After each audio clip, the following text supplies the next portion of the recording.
Bapak Ibu, coba kita lihat negara-negara yang ditunjukkan oleh sudut ini. Yaman, Syam, Palestina, Suriah, dan Irak. Bagaimana kondisi negara mereka hari ini? Sudah berdarah-darah belum? Sudah berdarah-darah? Yakin? Sudah berdarah-darah? Sepakat. Kalau ini mengarah ke Yaman dan sudah berdarah-darah, kalau ini mengarah ke Suriah dan sudah berdarah-darah, kalau ini mengarah ke Irak dan sudah berdarah-darah, lalu Rukun Hajar Aswad yang ada darahnya tadi mengarah kemana? Mengarah kemana Bapak Ibu? Boleh kita lihat sama-sama ya? Ke Wamena? Kayaknya memang sudah berdarah-darah. Jadi kemana kan? Indonesia.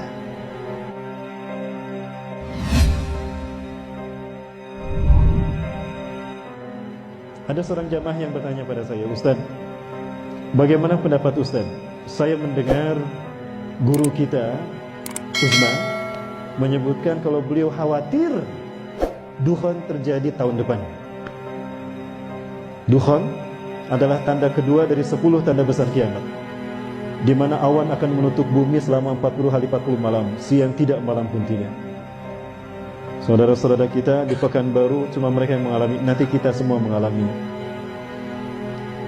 Nah, beliau melihat pertama ada hadis Rasulullah SAW terkait dengan apabila pertengahan Ramadan jatuh di hari Jumat.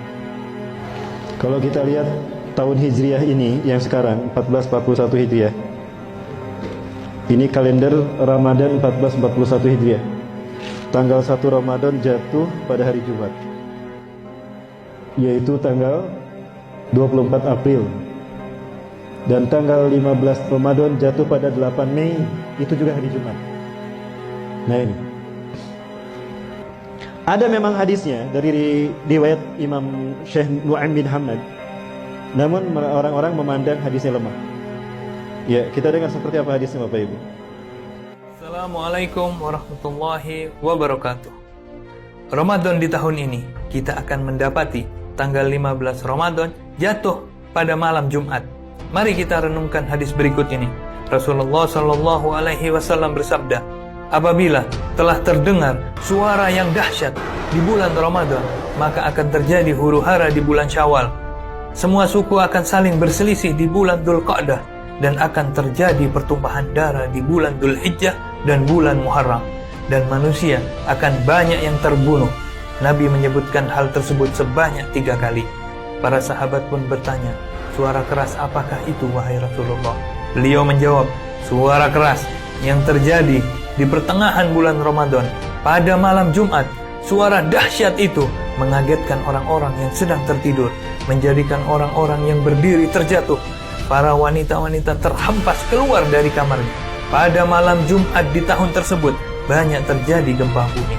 Jika kalian telah melaksanakan sholat subuh di hari Jumat pada pertengahan bulan Ramadan tersebut, masuklah kalian ke dalam rumah-rumah kalian, tutuplah pintu-pintunya, tutuplah lubang-lubangnya, lindungi diri kalian dengan selimut, tutuplah telinga kalian.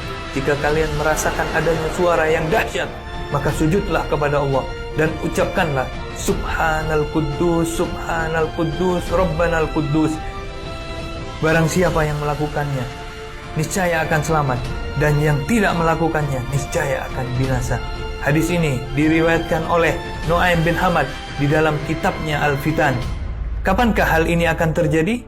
Apakah malam Jumat tanggal 15 Ramadan esok? Wallahu a'lam bissawab. Hanya Allah lah yang maha mengetahui. Ini yang pertama Bapak Ibu sekalian. Memang hadisnya Nu'aim bin Hamad ini dipandang lemah oleh para ahli hadis. Lemah dari sisi pribadi beliau.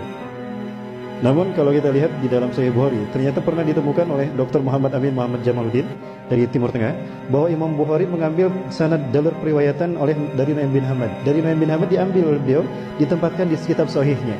Artinya di mata Imam Bukhari dan paling atas tingkatan validitas hadisnya, doptil hadisnya, itu mengatakan beliau tidak begitu lemah. Artinya ada kemungkinan sahih dari segi pribadi, dari segi sanad. Kedua, apabila hadis dhaif terjadi dalam kehidupan nyata, maka berubah menjadi sahih lidatih.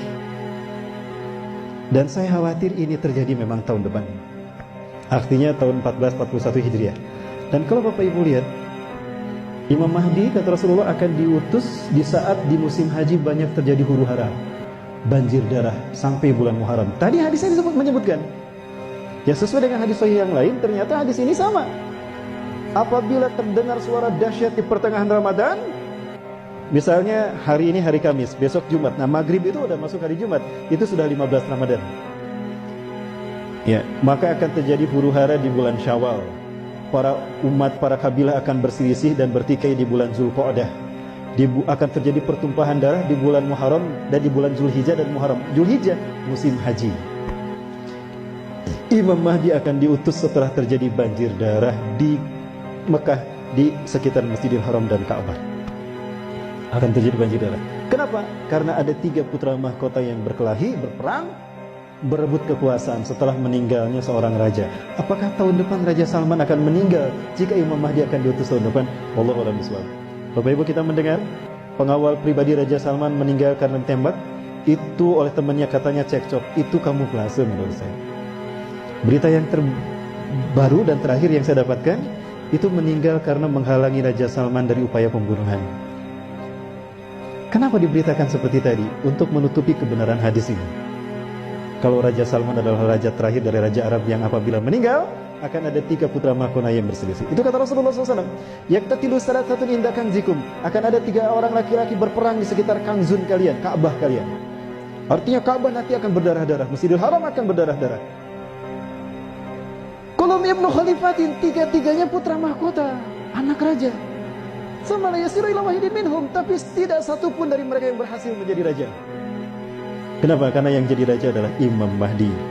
Imam Mahdi, kata Rasulullah, diutus di usia 40 tahun. Ada satu hadis yang mungkin Bapak Ibu pernah mendengar, mudah-mudahan mendengar. Bukan hadis ini kejadian nyata. Kejadian nyata dari Ustaz Zulkifli Muhammad Ali. Boleh saya perdengarkan? Ustaz Zulkifli Muhammad Ali, guru kita semua, semoga Allah menjaga beliau. Allahu yahfazuh. Beliau pernah menyampaikan kepada kita apa yang beliau alami. 2015 Ustaz Zulkifli Muhammad Ali menyampaikan kepada kita kalau beliau mendapatkan WA dari seseorang di Madinah.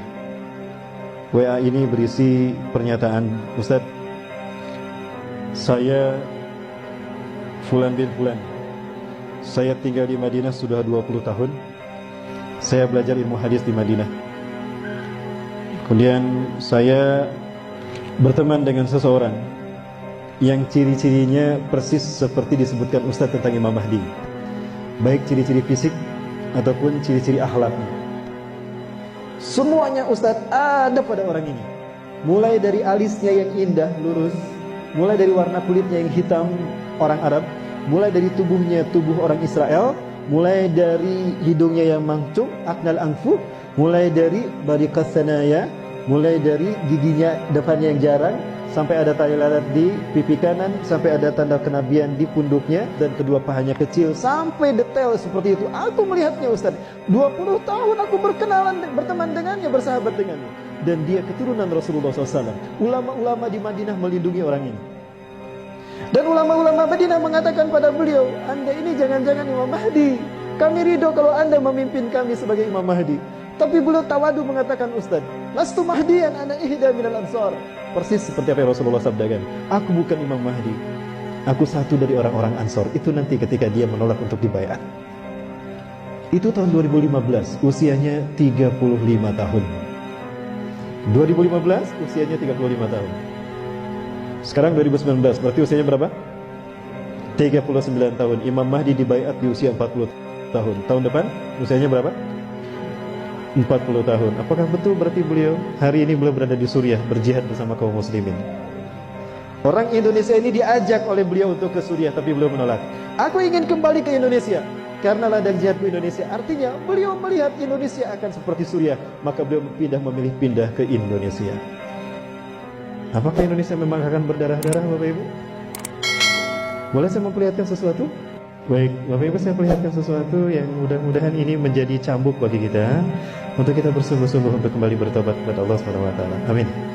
Baik Bapak Ibu, ini seorang mahasiswa mengajukan pertanyaan kepada saya dengan mengirimkan ini. Bapak Ibu, kita lihat ini. Ini ada darah berceceran, dan ini di Ka'bah, samping Ka'bah. Ini rukun Hajar Aswad, betul? Ustaz, kira-kira ini isyarat apa Ustaz? Rasulullah SAW tadi menyebutkan, ciri Imam Mahdi diutus apabila terjadi pertikaian sehingga darah tercecer di mata tempat kita tawaf di sekeliling Ka'bah. Setahu kita, Ka'bah ini berbentuk bujur sangkar, betul? Ini disebut rukun Hajar Aswad karena di sini terdapat Hajar Aswad. Rukun itu artinya tiang atau sudut. Disebut rukun Hajar Aswad karena ada Hajar Aswad di sini. Ini disebut rukun Yamani. Disebut rukun Yamani karena sudutnya mengarah ke Yaman. Yang ini disebut rukun Syami karena mengarah ke Syam, ke Palestina, ke Suriah. Yang ini rukun Iraki karena mengarah ke Irak. Bapak Ibu, coba kita lihat negara-negara yang ditunjukkan oleh sudut ini. Yaman, Syam, Palestina, Suriah, dan Irak. Bagaimana kondisi negara mereka hari ini? Sudah berdarah-darah belum? Sudah berdarah-darah? Yakin? Sudah berdarah-darah? Sepakat. Kalau ini mengarah ke Yaman dan sudah berdarah-darah, kalau ini mengarah ke Suriah dan sudah berdarah-darah, kalau ini mengarah ke Irak dan sudah berdarah-darah, lalu rukun Hajar Aswad yang ada darahnya tadi mengarah kemana? Mengarah kemana Bapak Ibu? Boleh kita lihat sama-sama ya? Ke Wamena? Kayaknya memang sudah berdarah-darah. Jadi kemana kan? Indonesia. Indonesia. Bapak Ibu, tidak terbayang negara kita akan menjadi tempat terjadinya perang dunia ketiga. Lupakah kita kalau Rasulullah pernah bersabda, la ta'tina sa'atu hatta tuqatilu qauman sigaral a'yun juluduhum ahmar zumfal unuf wujuhum kal majanil mutrafah. Kiamat tidak akan menimpa kita, melainkan kalian akan berperang sehingga kalian berperang dengan satu bangsa. Sipit mata mereka, merah kulit mereka, pesek hidung mereka, dan lebar wajah mereka. Bangsa mana Bapak Ibu? Bangsa mana? Sudah datang belum ke negara kita? Berarti memang kita akan berdarah-darah. Rasulullah mengatakan tidak akan terjadi kiamat sehingga kalian berperang. Artinya memang kita harus berperang dengan mereka. Dan nampaknya itu yang akan terjadi. Bapak Ibu yang dirahmati Allah, jangan terlena hati-hati dengan kesibukan dunia sehingga kita lupa pada fakta yang disebutkan Rasulullah SAW. Ini nubuah. Rasulullah tidak pernah berdusta. Pernah Rasulullah berdusta? Artinya apa yang dikatakannya terjadi atas izin Allah. Wala yantiqu anil hawa in huwa illa wahyun yuha.